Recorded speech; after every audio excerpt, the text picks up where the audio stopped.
I also, Mike Bithell, for those who are not Hi. watching, if they're just listening, I imagine. Are we on? Is this like Yeah. are I'm we in the recording. show right now? I guess. Even though it Excellent. looks like a robe, I want to imagine that it is Yeah. 100% onesie. Like it is just It that actually there's a is. zipper and there's pants and footies. I would like that. I did Where not did this come select from? this. Is this a Where carry did this come gift? from? Yeah. This was me the other day complaining like my old dressing gown I've had since I was like 20. A which is dressing too- gown? What's it called? What do you call this? A bathrobe? Yeah, that's not a Bathrobe. dressing gown, mate. I want a dressing gown now, though. No, That sounds I like do a have a 100% dressing thing. gown. Me Well, no, a My dressing gown dressing gown- exists. That's a different thing, though. is that it's okay? What's the This Dressing thing? gowns don't dressing usually have like gown in it. hoods, or it's Okay. like made of No, silk. okay, so that's it. So this genuinely is in UK stores called a dressing gown with hood. Genuinely. Oh, it is a dressing gown then. All right. Yeah. Okay, so here's another question. If you could go into your icebox, refrigerator, whatever the fuck you call it. So sorry, apologies. Yes. So here there is a Yes. continuum from the silk dressing gown to the furry dressing gown. They're both considered the same thing. It's my favorite so far. That My brain is just really going over, can I keep this in? Is this bit too long? Yes! Should I keep this in the show? Like, this whole time I've been like, maybe I could keep that in. We've generated like 3 "this is irrelevant" comments and 5 "oh my god, dressing gowns are actually You this" could- comments. you could So pull I us say, out of for this engagement, this nosedive. is perfect. For, Alana, if Well, you want to pull also, us out of this I don't- nosedive, you can. I don't think you can. Yeah, I don't think you can cut it because Twitter voted. This was Kind of the made it show. known. Oh, you're right. I gotta keep it and just edit around it. It's gonna be a tough one, but I guess that's the show. Hi everyone, welcome to another episode. Play, watch, listen. I'm Milan. I've been in games media for like 8 years. That's too funny. What is this I'm sediment joined by on the Austin bottom? Wintry, video game composer. How long have you been doing what you do, Austin? I don't actually know. 85 years. About 85, 85 for Austin. years. I eat a lot of carrots, so I wear it well. But it's 85 years. Troy. Yeah, 15 years. How long have I been doing? 15. I'm going to switch to shitty audio. How long have you been talking for, Troy? Well, I started You started when on I radio, was- didn't you? I started out in radio. No, I always wanted to be in radio. And it won't let me do it. It won't let me do it. It won't let me do it. Weird. Oh, microphone. That's what I want to do. What option were you trying to press? You gonna was like, sound oh, shitty. microphone. my Dressing bad. gown. He was trying to select dressing Now gown. that sounds. I sound shitty now, don't I? I sound Yeah, shitty. but it should work though. All right. I started off, so I was a musician, and so like when I was like 26, maybe 25, 26 is when I first walked into a studio, and I was like, hey, can I do that? And they were like, okay, and they gave me money for it. And that was only because the guy who had done their car adverts for the last 20 years had a heart attack and died and left the client high and dry. And so I just did what I always heard on the radio, like this Sunday, like that whole shit. And then that I'm gonna need a just, like, library of that. Oh, dude, there That's it going to be the exists. next game right there. Somebody sent me one, and it was the scariest thing to think back about. It was like, scared to fly this summer, then drive to grandma's house. And the reason why That doesn't was sound because like. Who is that? September the 11th. it's the guy that there was. Look, Mike can tell you this. I steal. Like I have stolen stuff. I did a gig once with oh god, what's his name? Man, he's got the coolest voice. He was in Robin Hood not Men in Tights, Prince of Thieves. Christian He played. Slater. No, he played the gravel voice guy. He was also in. Oh, Brian Blessed? No. No, I wish. Oh man, he's got like Alan the Rickman. craziest. And he's a British cat. No, he's not a British cat. Actually, he just always plays British. Ha! That's why I love him so much. Anyway, it doesn't matter. But like I've like pulled from different people that I've grown up listening to, and I was like, I'm going to use that voice, but it just naturally sounds different coming out of me, so it's original enough to pass. So it doesn't sound like it's parody or imitation. But it was. That's just what I did. Like growing up, like I made up funny voices, or I just tried to sound different. And mainly the reason why I did that is because I didn't like the way that my natural voice sounded. Every time I picked up the phone and someone would call, and I was like, hello? They're like, hi, is the man of the house there? Or it's like, hi, Mrs. Baker. And I'm like, I'm a boy. And it was just like, it got me. So I always try to change my voice. And then I remember the time when all of a sudden it was like, man, I said in a session, I was like, it's easier to be dirty than it is to be clean. I was like, besides the fact of that sounding like a Johnny Cash lyric, that's true about my voice. because I'd just done so much screaming and yelling that trying to maintain a pure tone was actually harder than just like getting that gravel, whereas it used to be easier to get the gravel. So then I was like, I wish I had my like old tenor voice now instead of this beat up one. Well, but at some point during that process where you showed up and started yelling in booths and were doing voices and stuff, did you take acting lessons? Because there's definitely, obviously, a difference between just doing voices and acting. Is Is this a subtle? Yeah. That is some shade. He's a very good actor. Just think about maybe like how did that part occur? I You ever read I Shakespeare, just- Troy? Yeah. I used to have a stutter, and then someone let me read Shakespeare, like James Earl Jones. I never did. All of my acting. I had like a theater class, but I mean, it wasn't like we teach you how to act. It was just kind of like we teach you about theater. Well, don't take this the wrong way. I recommend it. I think you should seriously consider some acting lessons. No, I agree. I took when I got to LA, I was dating a girl. This is so great. I dated a girl, and I was like, I'm gonna go to your acting class. There's been two, like, sitting down with an acting coach that has really, really helped me. But honestly, the way that I've been able to learn how to do this, at least my way of doing it, is because I've had people that have been gracious enough to put me in a situation where they're like, here's the bumper rails on like bowling, and you can fuck up all you want. And we have a vested interest in this thing looking good, and every time I just learn to fuck up less and less, or at least fuck up in better ways. But that has been Is pretty profound, though, I have to say, like that, because I get asked a lot by young kids if they need to go get a music degree, or if they want to get into games or get into composing in general, and they're like 18, saying, do I have to go study formally and get music theory and all that? And what you just said is essentially what I always tell them. Like, if you can manage to get a job with someone who's, there in it with you, and not just looking for a transaction, you'll learn more from your mistakes that you can hopefully redirect before the project is over in that one thing than probably an entire university. Yeah, I studied journalism. People always ask me if they need to, and I'm like, I would recommend it in lieu of you having other things to do in the meantime to work towards this goal, which is kind of when I did it. But I am the least educated person on this panel. Absolutely. Like, I've always said that about you. 100%. Sorry, also, I need to introduce Mike. Hi, Mike. Hi. He is a game director. How long have you been doing your things for, Mike? I mean, I started making games when I was like, I guess 7, because I was a really cool kid. Really? And then, yeah, I was coding like from like 7, 8 years old. Yeah. In what? And Like, what was the language? I was C++? using. No, like QBasic, which is like anyone who's a coder will know that that's not like a very advanced programming language. But yeah, I was using like QBasic, a bit of Basic. Yeah, but in terms of like doing it properly and being paid, about 14 years now. Wait, at 7 years old? How did you do that? Like I said, Troy, I was just a really cool kid. I had lots of friends. I have a friend, No, Lance but like McDonald. I played His with daughter G.I. published the game. Joe. And she was like 7 when she published the game. She published this math game on Steam. I want to be really we're not clear. that- They I like- weren't good games, Troy. These were not award winners. Doesn't matter. But like, I don't know how that, like, because I was playing with my G.I. Joe or my Transformers in the backyard, and I had a computer. Like, I grew up in the 80s and early 90s, and like my dad had a computer, l'ordinateur in French. But it was either a green screen or an orange screen.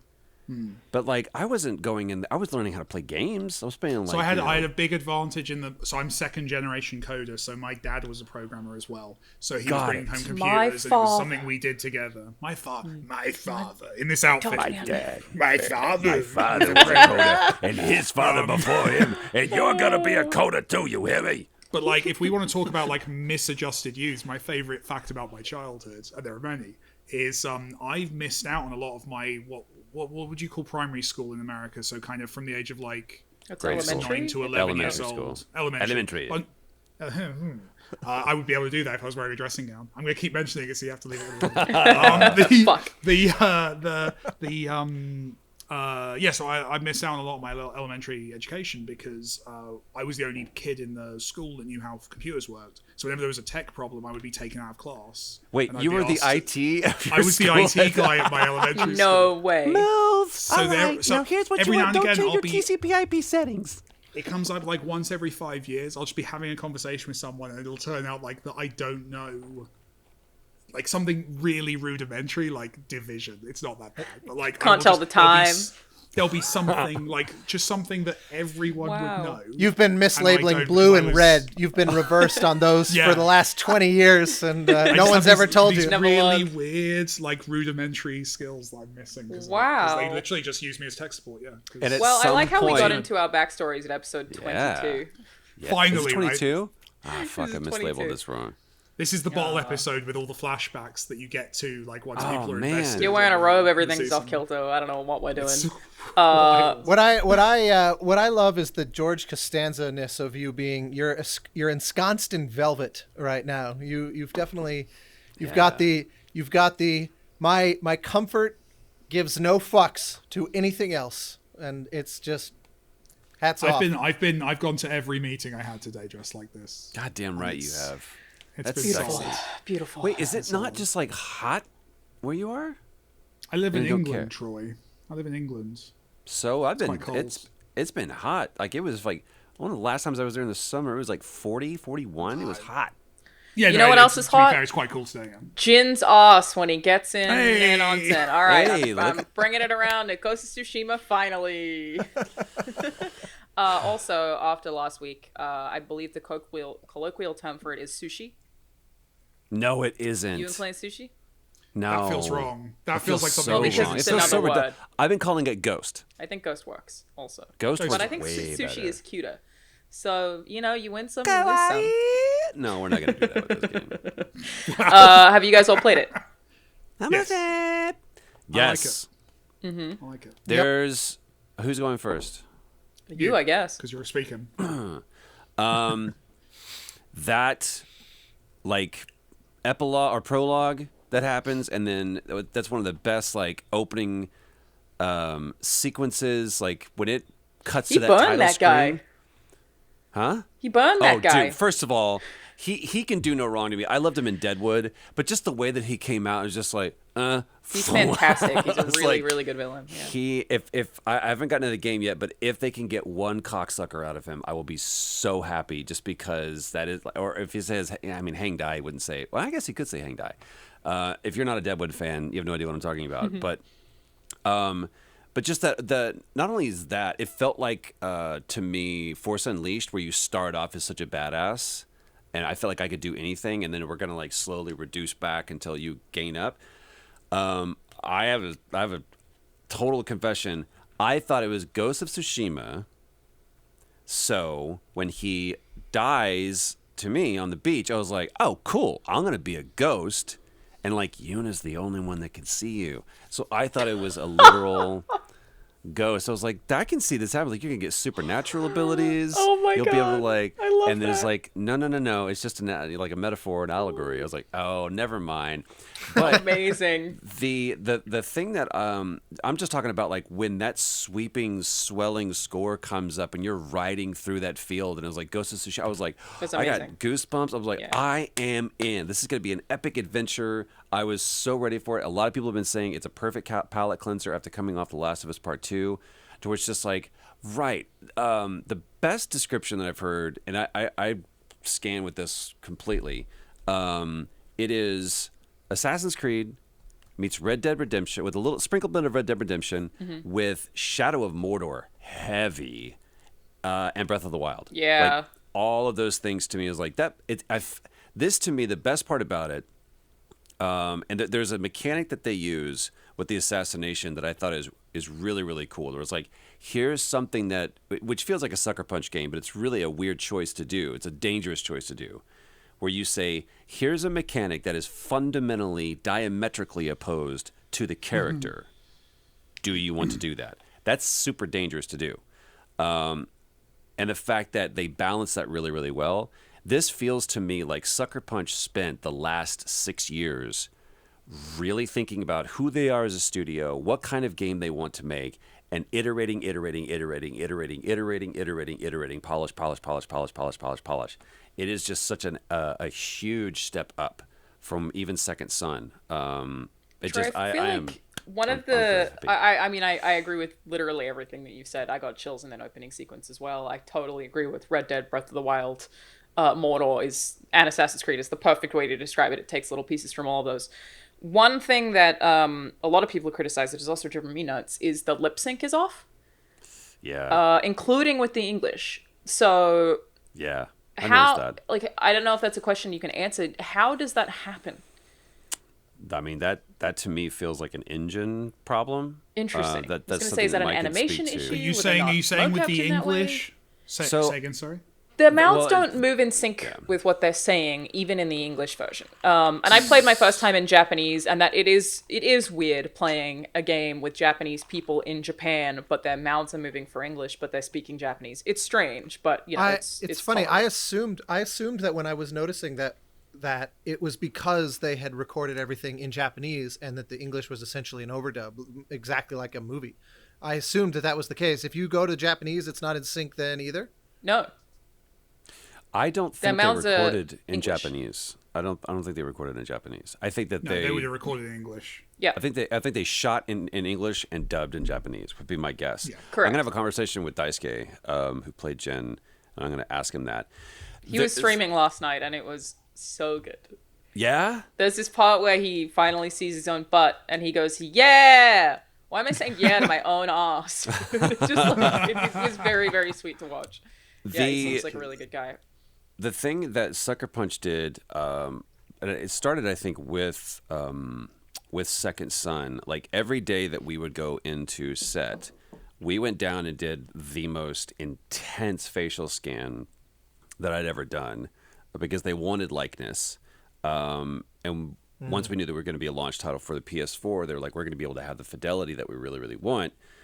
So they actually there's a company that did this for Tron, and there was, every morning we would see Jeff Bridges' face, which is super creepy, in the same place that we were. And it was basically a Michael Myers mask kind of thing, where it was this clear, 3D mold of our face that they had drilled all the holes. And so we would lie back in the makeup chair, and then for about 15 minutes, they would put this thing over our face. They would just go boop, boop, boop, boop, boop, and point, as opposed to just what they do now, which is just a steady hand and an eyeliner pencil, actually, is what puts it on.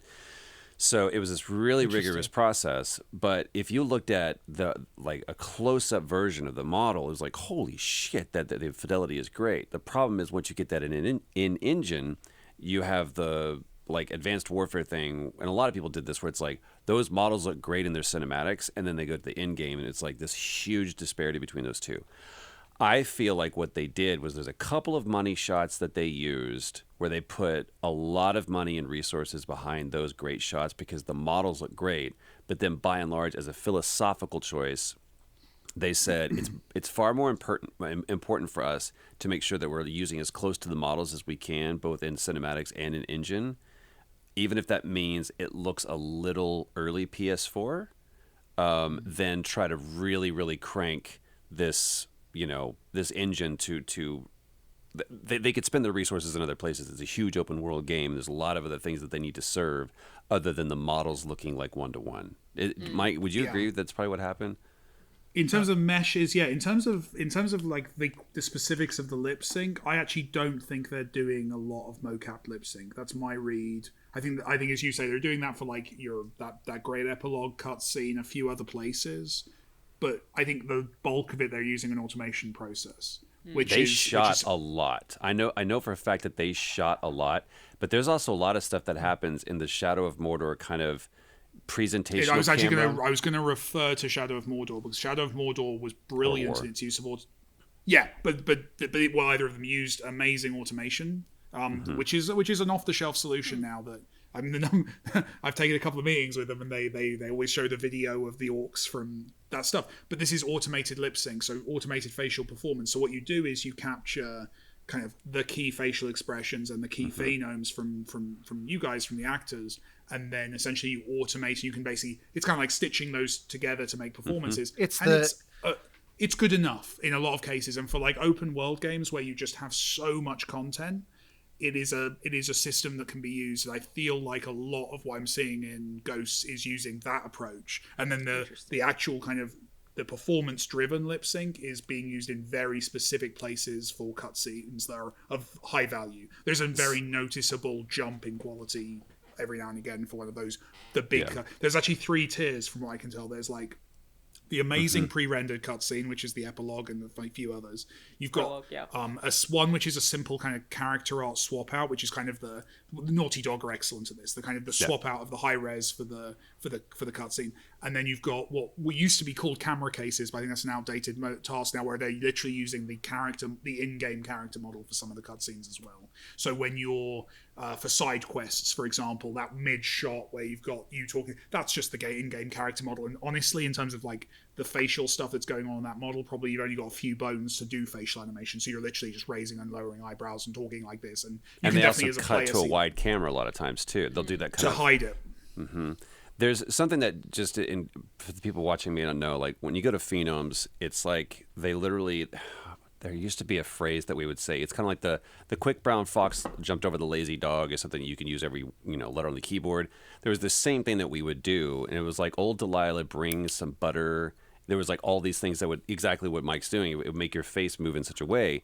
Actually, I think Mike's just having a medical issue. Yes. Yeah, it's the robe. It's cutting off the circulation. But like we did for Second Son, and we've done this for multiple games, Last of Us Part 2 included. We would go down, and it was about 2 days, and I've done this literally almost everywhere in the world, where we would go in and it's scrunch up your face, now big. You're basically Ellie in the mirror at the museum. Yes. So you have to go but like just raise your upper lip, but don't scrunch your nose. And it's literally you do all of these things. So they go, that's what Troy looks like when we do this, which means that's what Talion looks like, which means that's what Delson looks like or Joel looks like, whatever. But it is literally, before it was just to help them match. So it was like, if we don't really capture that angry scowl that you get in the cinematic, we can refer to this as a reference model and hand animators can come and do this. What Mike's saying now, and what I've actually seen happen now, is what that means is what they're doing is we now have that facial expression in a bank that we can use and just record VO, apply that to the character model, apply that to the face, and we have as near perfect to a cinematic performance as if we shot on the stage. It's how every orc, I think outside of cutscenes, I think cutscenes as well, as you well know, you directed them. Like the cutscenes were done with real performance, but literally everything else is basically taking voiceover and then doing a bunch of simulation work to basically work out how to get that. And then I go in as an editor and I go, oh, the orc's angry during this bit and sad during, and it kind of does the facial expression. And it uses something called Morph Targets in a lot of cases. So for when you're seeing like a character animate on screen and they're making different shapes with their mouth, it's not like a skeletal system, which is how you do. Sometimes it's a skeletal system, but usually it's Morph Targets. So skeleton is how you move your arm, and please stop me if I'm getting boring, by the way. Like how you move your arm is defined by a skeleton, which is in the character, and then you basically are pulling that figure around. Morph targets are different in that essentially it's like Troy said, they've made a model of your face doing every phenome, and then they're basically kind of doing like a morph and a blend on that mesh and warping the mesh basically to match that. Where it gets really cool now in your AAA productions is they're doing that as well in the textures, which is where you get the scrunch on the nose and stuff like that coming in, because they're fading those up and down as they move the parts of the face. And that's ridiculous. And in movie animation, it even gets to like stretching pores and squishing pores and actually changing how the surface of the skin works. We're not there with games yet, but like, it's almost reminiscent of the tech they use in the Mission Impossible movies, where he's like sampling a few key phrases in order to make the voice box thing and build the masks. Like that's one of Philip Seymour Hoffman's yeah, best. It's great. Best. I'm fine. Wait outside. I was like, oh my god, you're just like. I love that movie. I fucking miss him so. You have anybody you care about? So good. Wife, girlfriend. I'm gonna fight her. I'm gonna hurt her. It's so unsettling, Troy. I'm like, who the fuck? What? It's so good, so good. He's quite good. Though his face when they push him out the airplane, where he's just he's just staring at it. I was just like, man, just the choice to be able to do that is just genius. Ugh. So much respect for any actor who brings that much game to like genre stuff. Like he did not think he was above the material. He committed and he went for it, and I respect that. And the fact that he really thought, he was like, even though that gorgeous runway model is totally out of my league, I can go home with her. I was like, the level of confidence he had as that character was just like. And one more thing, I'll leave it alone. It's one of Tom Cruise's best performances too. He has one scene with Bridget Moynahan, I believe it was, who played his wife. Michelle Monaghan. Sorry. Hey, you know, where he goes. I'm obsessed with the Mission Impossible movies. Okay, they are the greatest movies. When of the last few decades. he looks at her and says, "I need you to trust me," she goes, "I do." He goes, "I need you to trust me." I was like, "Oh, give that man that one moment, singular moment right there is amazing." I'll shut up about Tom Cruise and Philip Seymour Hoffman. Go ahead. He's pretty good at what he does. That Tom Cruise, pretty good at what he does. He's Shame never about bad. the Scientology. One day he's going to get a break. Seriously, one day that guy's going to get a role that people really get behind. Like, Name one thing he's been bad in. Not a bad movie. I love him in Tropic Thunder so much. He's fantastic. He's so good because it's something that you would never expect him to do. Yeah, the thing that I love about Rock him, of Ages. He's still good in it. It's a shit movie, but he's great. Actually, you know what? No, he is, isn't he? He's kind of good great. in it. He's kind of good in it. Yeah, fair play. No, that didn't take much convincing. Yeah. No, you're right. Get back to. Oh, sorry. Go ahead, Austin. Well, all I was gonna say is, through the lens of my word of mouth, he always no striped socks today. I know. Yeah. I don't even know who I am anymore. He would always show up at the orchestra recording sessions for his movies, That's cool. and not to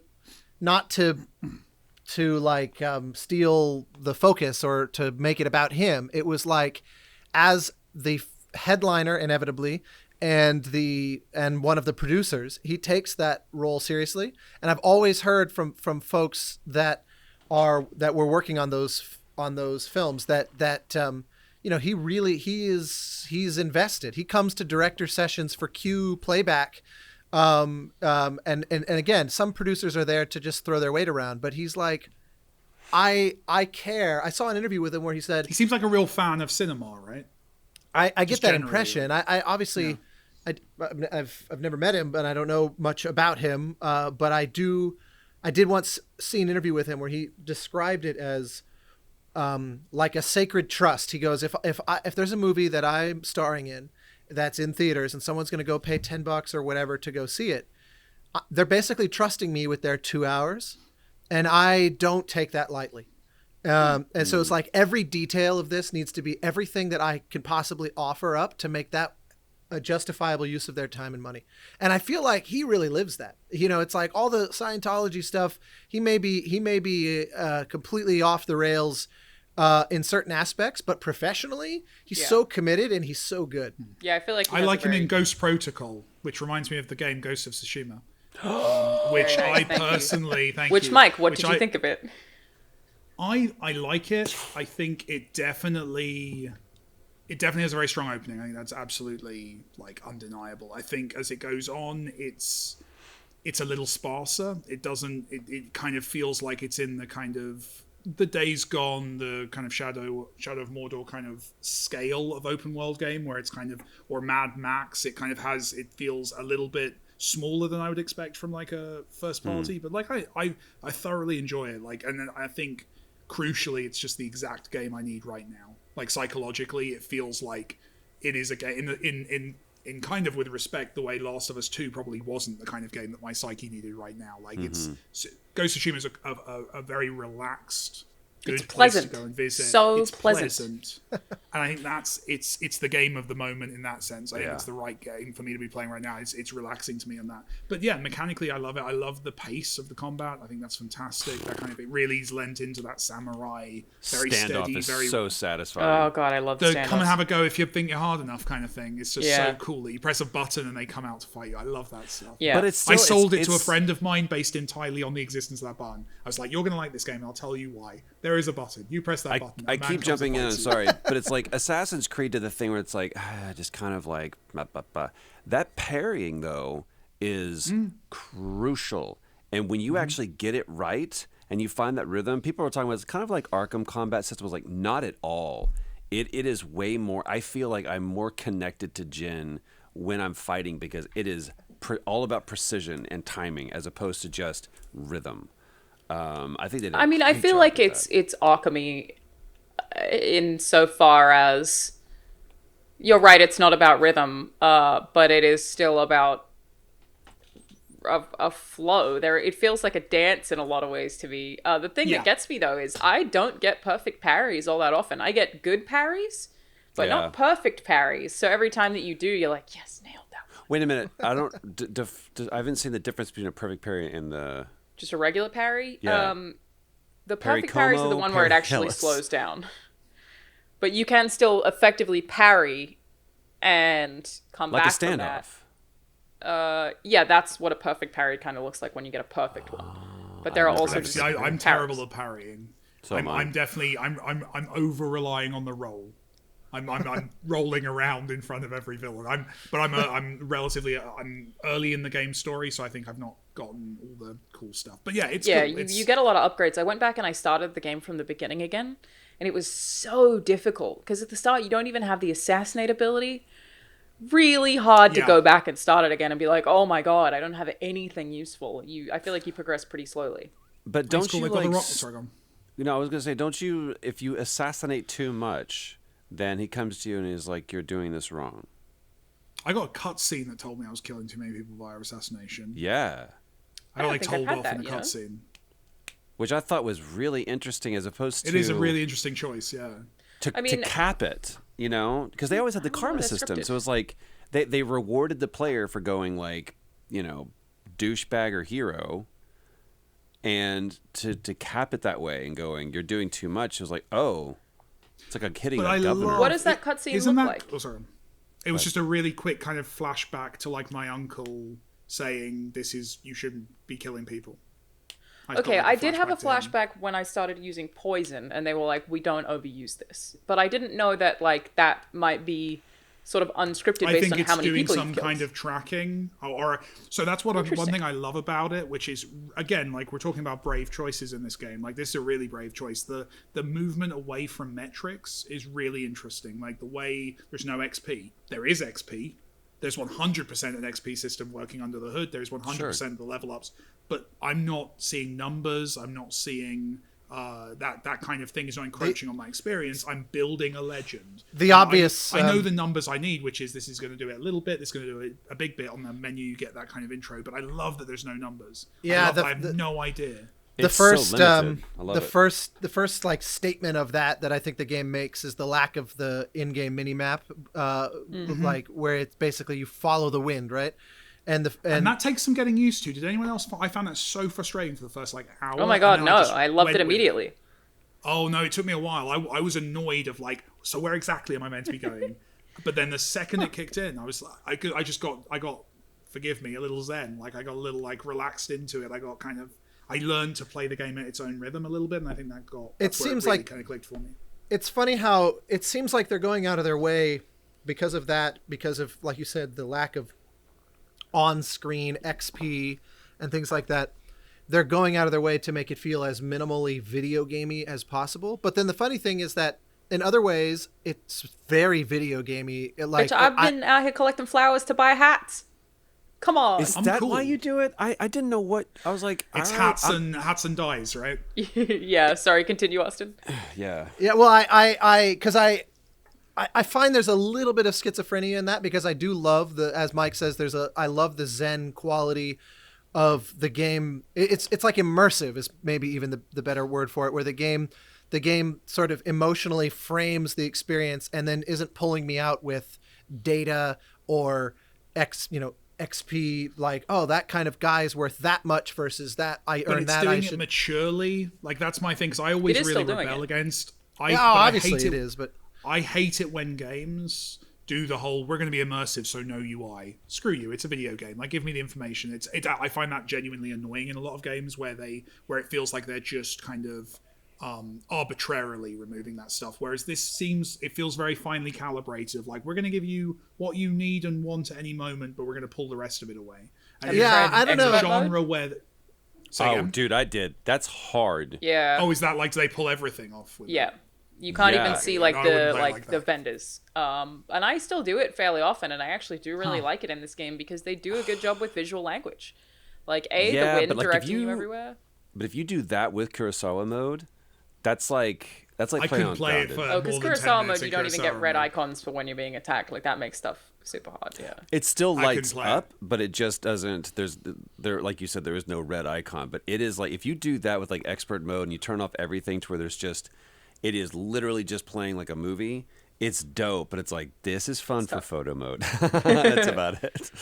I have to also say, just one of the first things that you mentioned, Troy, that for me was great, because a lot of games struggle with this in terms of the narrative, is how to reconcile the idea that your character is supposed to be this badass, but we have to tutorialize the player into our systems. And this has been a constant challenge, I think. I've always found most of the solutions to this to be very kind of necessary evil, but they do pull me out of the game, where they rely on like an amnesia storyline or something in order to kind of get the player, like I thought Fallen Order did it reasonably well, but it's always an issue if you want to have, especially in a game like this, you want to have some kick-ass opening prologue thing that really gives you that taste, and Force Unleashed obviously had that same quality. But for me, the idea that the Palm Dace is just unlocking these powers, but it's not selling the idea that Jin doesn't know them.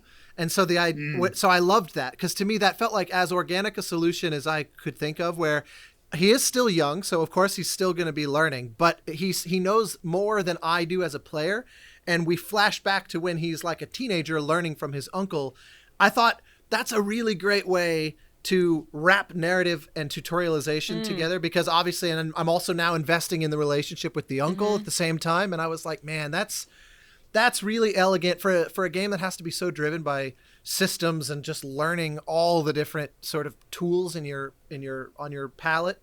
It makes that tutorial Really- feel emotional in a really interesting way, and feeding into trying to rescue your uncle or whatever, and then every flashback you get is your uncle telling you about this honorable code that you have to live by, and then you trying to get your uncle back results in you breaking that honorable code. I'm very into those themes. I hope they're building on those themes. I've not got very far in the story. Yeah. I'm hoping that as it goes on, they actually I would love to actually see it play with that, because I'm honestly quite bored of like video games doing the whole force you to kill someone and then telling you off for having done the thing that you had to do. Easy. Hey, we're not naming Easy. names here. We're not naming names here. However, but like with this one, like, that is a choice. Like, you can play the entire thing as an honorable samurai and never stab anyone in the back. So I am making a choice there, and I like the idea of the game actually interrogating me a little on that. That's fun. It's That's a sucker it's punch still thing. like insulting you for pressing a button. But yeah, you're right. It's a sucker punch thing. It's the morality system, but just feels more organic than that kind of bar. Kind of slider, This feels so much more like an evolution for Sucker Punch to go, got it. This is what our karma system is now. Because I even told them this with Second Son. I was like, you are building, you're allowing this mechanic to dictate your game, and you're shoehorning in this kind of narrative. And I'm not being disparaging, but I never wanted to be you can't have Delson be like this, I want to do good, but then I'm going to be this dick. Like, Cole made sense. He was like, I'm not a hero. I'm a ruthless guy, and I will either go take this path to accomplish my goal or this path. But Delson was like, he had the loss of his brother. He had all these things. He wanted to protect his village. So it made sense for him to do like the heroic thing. What didn't make sense was for him to be an asshole. And that's kind of what you have to do to go fully red. You got to be an asshole. This so far is like, man, there was a code, there was an honorable way, and I know in order to accomplish this goal, I may have to do stuff that sacrifices that. But like even the way that they do, my favorite mechanic is, and the way that they tutorialize it is so great, is like find your resolve. I'm like, oh, that, because it's a cheap punt. You're picking up flowers and doing and supplies everywhere and iron everywhere. To be able to go, here's a health pack, here's food. Like, go get some rice balls. You know, you can pull the Kurosawa, tip of the hat to them with that, or millet, But to be able to go, you're not ready yet, find your resolve. That to me is a fantastic narrativized mechanic that they did a great job. It's cool. It's a little bit of wobble with the moral aspects. I'm hoping it continues to do that as it goes on, which is cool. It's also cheaper, it's worth saying, and that's as a game dev, like, I feel the need to point this out. Like, please, not having to do 2 sets of cutscenes, really great. That's like super time saves money, because you're making. And this is always the debate you have in game development of, like, you're making a bunch of content, you want to give players meaningful choices, but you also are fully aware that you're paying for a bunch of stuff, and the player's paying for a bunch of stuff that they're not going to see by definition. Like, if I've never seen the evil aspect of any of those of the infamous games, because I always play good, so I'm by definition paying for content that I've not seen, and that's a choice. Like, actually, but like, putting the money where the player's eyes are is a really interesting, because if you go too far down that road, you end up making a game that's very linear, and people don't get enough choice and don't feel the value that way. So it's always a balancing act of, like, they did it for replayability, just like play it blue, play it red. This is an interesting harkening back to our conversation last time, but an area of it that we didn't actually get into. I would argue that I'm not paying for content, I'm paying for the choice. And so it's not a lack of, it's not wasted resources to miss out on the things that I'm opting out of. It's actually a justification. Wait a minute. It's a balancing act. You're not for sure. paying for content, you're paying for choice. No, well, I understand. He's saying that he's not paying for the option.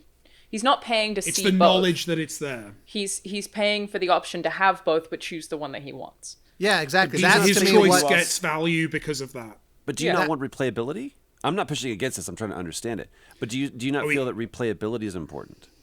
I don't. So it's definitely, like, replayability. If we want to, if we've got another hour, replayability is like the least important from a player's from the player's perspective. It's really important, but the number of players who actually replay games is fucking tiny. Like, it's a really interesting thing. Tiny. Exactly, right. So it's a perceived thing. It matters to the player. The player wants to know they have the opportunity to replay, but they often don't take that opportunity. But there's a difference between, like, GTA, perfect example, maximum replayability. That thing doesn't leave your drive; it stays in there. You play it. Well, you probably download it. Look, I always have GTA downloaded. I golded all of the missions, but I don't think I'll ever play through that single-player campaign again. Sometimes I'll pick it up and have fun with it, but I'm not going to replay that game. Do you think, and GTA is just an anomalous thing, so it may not work, do you think that, where do you think the expense for GTA or even Ghost of Tsushima lies? Is it the most expensive thing to do is the cinematic, or is it in the rest of the game? Well, so for the conversations I've had with Sucker Punch, it is the open world. That is where their resources went. It is also worth noting that they are a much smaller team than any of the other first-party studios. They're like half the size of Naughty Dog. That's the kind of the Mad Max Shadow of War kind of aspect of it. Like, it feels like a scope that fits that team. Right? Yeah, they are smaller, and I feel like that's something that is worth noting. I think that cinematics is also something that they have historically not been as strong at as they are an open world. They shine in an open world. So yeah, the money and went animation into the open and world. Physics. Like, Billy Harper is a fucking genius. That guy is, like, true, and he's the most innocuous, like, Columbo-esque kind of guy, because he's just this Kentucky backwoods dude that looks like he's 26 and he's older than me, and he's a genius. He's a visionary genius. And Brian Fleming, literally a genius. Like, that guy does math problems for fun. He's just he's next level, and he's the one that is on it. You would think that guy is the one that you go to for all the cognitive stuff, and he is the one that is, like, infusing the most heart into all of their games. I love Brian Fleming. Brian Fleming has been one of the most influential people that I've ever worked with. I'm a big fan of the studio in general, and everyone I've ever met there. But this applies to a lot of studios, frankly. I really like what they do. And again, the thing with this open world is that I love the wind system so much, but also the birds and the foxes and the sound design where all of that stuff is concerned, that I keep being like, man, please, other studios, if we talk about theft in game design, steal this. I love the way that the game guides you. Sorry, Mike? Sorry, I know it's totally my fault. I interrupted you. It encourages wandering. It encourages you just to go and wander in a way that I've not. Like, I was thinking about this. Like, since like there was an indie game called Proteus years ago that felt this way. Yeah, and I don't think I've felt that way in a game since then. Of kind of, I'm just going to go over there. Why? What are you trying to unlock? Nothing. I'm interested in what's over that. Breath of the Wild. And this feels. That way? So I never got into Breath of the Wild much. To be honest, I wasn't given the option to because my girlfriend was so into it that the Switch was not unavailable to me for months, unfortunately.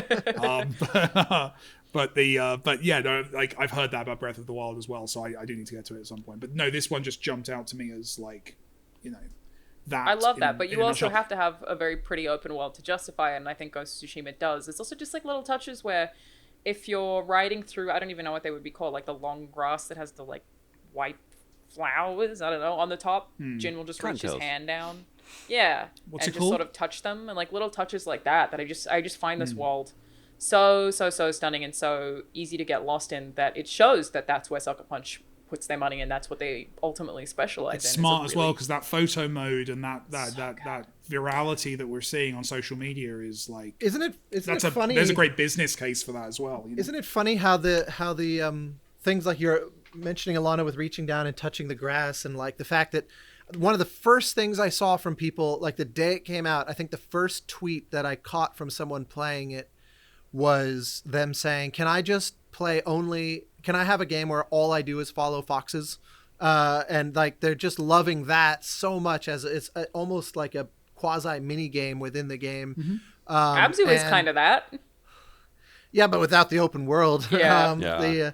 But to me, that the thing that's so interesting, that I'm like Mike, I'm only maybe 3 hours in or so. I feel like I've kind of barely scratched the surface, but the thing that I find interesting that actually is working for me, even though you would think it wouldn't based on how I'm going to describe it, because there's kind of a hard schism between this meditative, really, really just squeezing the beauty out of everything that it can, and then it's also quite vicious and violent and kind of brutal and uncompromising there. You can execute people. Yeah, and so like if you die, it takes ages. Yeah. Oh my God. Yeah, they relish in killing you, or like surrounding you, and then, oh, that's the guy that's going to finish me off, and he isn't even the one that killed me initially. Like, there's a lot of that, and it's interesting that you would think it wouldn't work, that it would have this sort of almost split personality of very tranquil, introspective gorgeousness, and then just this brutal. But somehow those two are kind of alchemizing for me. You've just described like the pop culture understanding of samurai, right? Like I don't know enough about the period in history to know how realistic that is, but if you think about samurai, you think of like thoughtful, like Jedi warriors, right? Like thoughtful philosophers who wander through the woods and occasionally murder someone horrifically. Like that's what they are in pop culture, thanks to Kurosawa. Yeah, but what's so great? Yeah, Kurosawa. What he and what's so great about? I just recently watched Seven Samurai. I did again as well. Yeah, it's fucking classic. 3 hour and 26-minute movie, and the main thing you can learn from that movie is if you hide behind. 3 hour 26 minutes. Oh, and Kurosawa was like, fuck editors, man. All my shots stay. Holy shit. If you hide behind a door or a tree, that's the best strategy. Hiding behind a door or a tree is the best strategy. Rice is super important. They do that in the game. They make rice. Much better than millet. Much better than millet. If you have a pot, you hug it all night. You don't need to have pants to go to battle. And watch out for spears in your butt. The thing that I found interesting These are all just good life lessons. You hold a sword like that. You hold a sword, just like this, and it's super long. The thing that I found interesting was the soundtrack that I had expected, not for Ghost of Tsushima, but for Seven Samurai, was way different. And it's in the same way, Mike. It's an area where it's really aged, right? Like sound design has come a long way since Seven Samurai.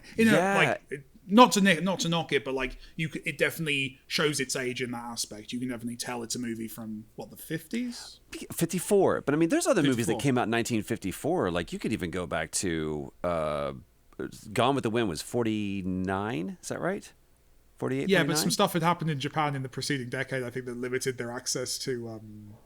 They were otherwise occupied at that and, point, and right? busy at the time. Well, Yeah. sure, but in 1954, I don't know what. Have you listened to the soundtrack, Mike? Or what's your name, Scott? Alana. Austin.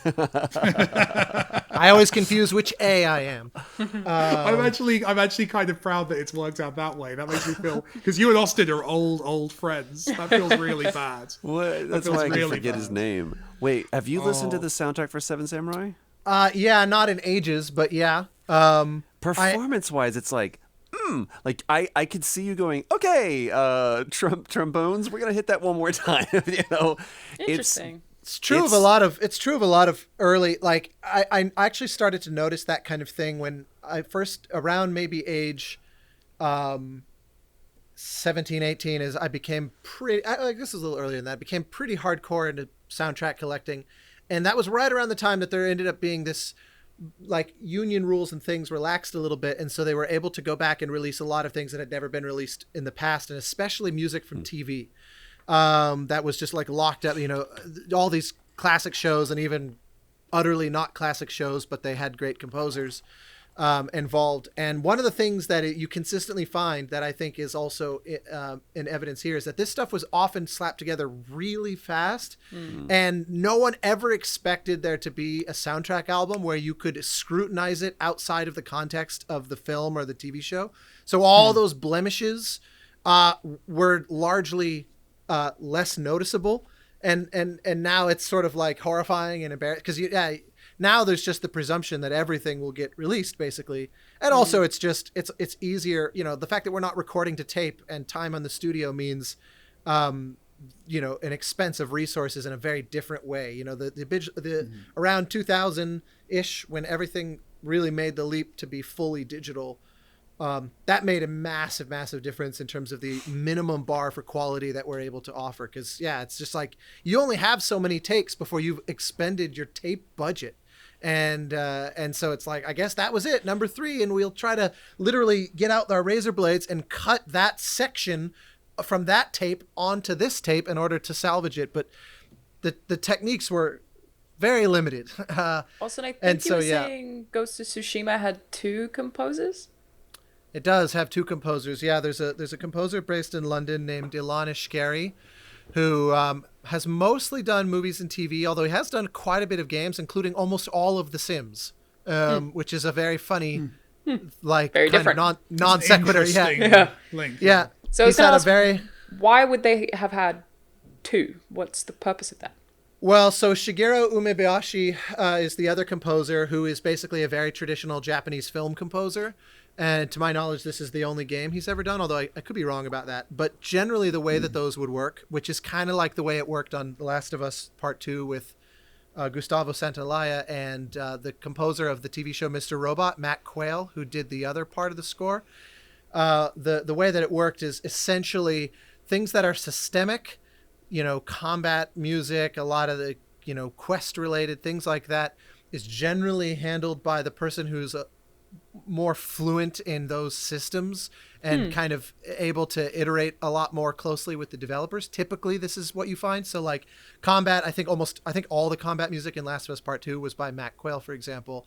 And in the same thing here, Ilana Shkeri is handling that kind of stuff. And then for the cinematics and the big presentational scenes, for both games, that's where they are leaning on the other composer. And so the way, I don't know specifically how it worked here, but my assumption is, because Sony has worked this way a lot in the past, is that they'll have a composer basically write a succession of suites kind of somewhat detached from the game, where they'll say like, okay, look here, take a look at some of the artwork, take a look at some of the stuff. Now go write 10 minutes just inspired by that of what you would call heroic music. And now give us 10 minutes of what you would call tragic music or whatever. The composer throws that over the fence, and then they go and they pull what they need from it, and they edit it, and they fit it into the game. You only work that way when you're working with someone who doesn't self-identify as a game composer, basically. Because, so it's for not example, necessarily scoring it. It's more just kind of. Yeah, okay. It's very much not scoring it. It's the Morricone way of working, where he'll read a script, and then just throw a bunch of music at them to say, here's kind of the impression I got from your script, and have fun. I'm moving on to the next movie now, and not scoring to picture at all.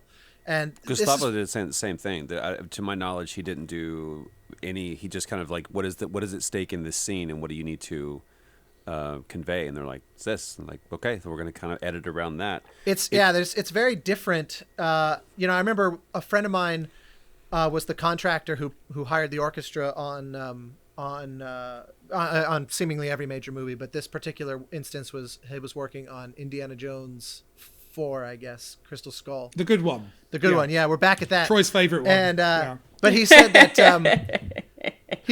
they were in the middle of recording one of these big action sequences, and John Williams is conducting the orchestra, and then it's like Indy lands a punch, and the Indy theme comes in right, just ba-ba-dum-bum, and then gone back into all the orchestral acrobatics, and Williams stops conducting and turned to Spielberg and goes, Steven, should we start the theme on the punch, or should it be ba-ba-da-ba and land the theme on the punch? Because we can adjust that here. And Spielberg's like, the way you did it is fine, or something. Just like a little moment in the working relationship. And that's the kind of thing where Williams is watching every frame of this footage, and his sheet music is covered in timings. Like on measure 27, that's where we cut to the wide shot of Indy on the motorcycle or whatever. Mm. And it's very much film scoring. And in contrast to that, it is increasingly popular, for folks, especially who are coming into that world without that background, to just basically write boatloads of music, and then because of the incredible ease of audio editing, find ways to just fit it. And who does that in game music? I hate to give it that qualifier, but I want to know who would you say scores like John Williams does? Well, present company excluded. No, not present company excluded. Present company included. Well, is there anybody else like yourself that does that? Yeah, absolutely. Yeah, I mean, Gareth Coker, for example, a friend of mine who did the Ori games, and that's very meticulously bespoke, very much writing for the systems, crafting the systems around the game's needs instead of shoehorning in like, okay, well, we have combat, but it just works generically, like here's just loud, fast music for combat, and not getting into the nuances of what makes this combat system different from that, and therefore should the music do this or that. Like on Assassin's Creed, for example, we spent an enormous amount of time working out how the combat music was going to function, because the fact that you can get into a fight and be just about done with it, but then aggro some passerby guy, that's a very different thing than a sort of arena fight mode, right. Fights over, out we go. Well, so that has huge implications for the music if you care about that kind of stuff. So that's where Bear McCreary, that's an example of, like on God of War. I don't know exactly how he worked, but I suspect he and I are a lot alike in many ways. And I know that he's very much a gamer, and very much, when he's scoring a game, he is a game composer, and he really cares about those systems as well. So whereas Sony is perfectly comfortable going to somebody and saying, just throw us stuff and we will, we've got a massive, amazing creative services group that can make this stuff shine. Like in the case of The Last of Us, there are other composers that will get in the nitty gritty with them. It's still relatively rare by comparison. Oh, you know who another great example is, who takes this shit incredibly seriously, that probably should have been the first name out of my mouth, because we spent 2 hours talking about it on the DICE podcast, is Olivier de Rivière, who scored Plague Tale, which Alana has played, I'm sure. He is someone that's all he cares about. Like, it's even funny if you listen to our conversation on the Game Maker notebook. He I would start to ask him things about the production, you know, like he's recorded a lot at Abbey Road, for example, and I'll start to ask him, and he will actually not let me ask that because he wants to get back to talking about interactive systems and the real art of game scoring. It's like, I don't care about that stuff. I want to talk about the nuances of interactivity. And it is really interesting, and players also really do rely on it a lot, like probably more than they give it credit for. And I think the sound design of Ghost of Tsushima is a great example of that. It's like, I am listening for birds. I am looking out for those things. I am waiting for the music to die down so that I know that I've completed my task and nobody else is going to attack me. I'm that way in every game. Like as soon as the I'm like, ugh. I mean, Gears of War is a really good example. Is like you literally wait for a guitar sound to know that a combat encounter is done. You're like, okay, cool, we did it. Like you wait for that aggressive cue. I have major love-hate relationship with this whole idea. To me, using music as a sound effect always feels wrong to me. It always feels like you're using. I don't think it's a sound effect though. I think it is that you just scored. Even if it was the system doing it, but that's what sound effects do in my estimation most of the time. There's always exceptions, but to me, if you're scoring the mechanic, you're scoring the player's experience more than you're scoring the character's experience. And to me, music has a unique ability to bring power and subtext to the narrative. Oh, but dude, if that was take that thing, and if I put that into a movie. You guys, I've really got to go. So this Are you serious? Yeah, I always have to finish at 12 every time. So I'm going to let you finish this and then I have to run. Always I was just going to surprises say, us. like, if there was a big action set piece in a movie, you would score the shit out of that. And then when it was done, there would be a big flourishing note to let you know that thing was done. And then there's a moment of respite after. It's the same thing. I don't think that's a sound effect. I feel like that's... But you can't generalize about movies like that. Like, it depends entirely on how the scene ends. It's generally true. But that would be only because people make scenes like that consistently. It's not because, like, oh, the scene is over, therefore the music's over. No, Ronin is a great example. Great car chase, amazing car chase. It's almost completely silent, no music until they come out of the tunnel, and then there's music, and you're like, holy shit. That's a great thing. There's At this exceptions point in to the every edit, rule. Alana just slowly zoom in on Austin's face. Or just we just slowly fade Like out, and all his of us face go for, like, black and white and quiet. She's like, thank you so much anyone for watching listening, this, everybody. just rewind All right, and watch this is what I love Austin's about face us. for We the can last 30 continue this seconds. conversation later. Yeah, It's a super interesting take there, Austin. Like I haven't heard you say that before. Like my number one offender that we can get into next time for this was a game that I generally really loved, but its music system in this way really actively riled me up was L.A. Noire. Hotline Miami too. So remind me. We'll talk about L.A. Noire I mean, if we think there are of it. things that we could all say about L.A. Noire. Like I feel like that is such a uniquely made game. Like the faces, like it is such an interesting game to talk about. Sancta Hall Studio. Swing and a miss, Rockstar. Swing and a miss. I would really like to talk about Last of Us next week, Mike. Have we not? Like I wanted to actually openly Dude, this If you want to do the guy's spoiler playing cast, do it without sushi. me. I'm playing Ghost of Tsushima. Son of a Ghost of- bitch. Ghost of Sashimi. All right, we'll figure it out. I'll come but back. That's the I'll come hope. back, but- Yep, I gotta go. So thank you all Bye. for joining. We'll see you next week. Bye.